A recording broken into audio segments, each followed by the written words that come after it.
Mən Xuralın qəzet variantında Ramiz Mehdiyevin həyat yoldaşı Qalina ilə o zamanki Qaçqın.com Əli Həsənovun həyat yoldaşının Patandatda tikdirdikləri villada ustaların yanında ermənicə danışdıqlarını Xuralda manşetdən vermişəm. Ustaların biri ağlaya-ağlaya Xurala gəlmiş. Təvəz müəllim, biz hağa gedirik, nə olacaq?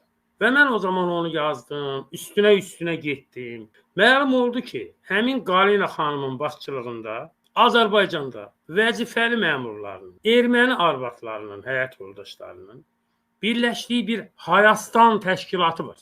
Və bu Hayastan təşkilatı adı dəyişmiş ermənilərin bir gənclərinin vəzifə qoyulması işinlə məşğul.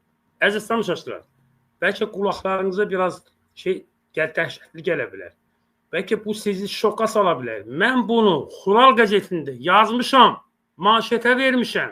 Xural qəzeti durur, arxivlərdə durur Xural qəzeti. Ermənicə danışıblar öz aralarında. Hayastan təşkilatı qurublar və bu Hayastan təşkilatının üzvlərindən biri də adını dəyişmiş bir erməni, İrina Danyelyan, məni məhkəməyə vermişdi. Məhkəmədə bilirsiniz nə vaxt idi? 24 apreldə saxta erməni soyqırımı günü.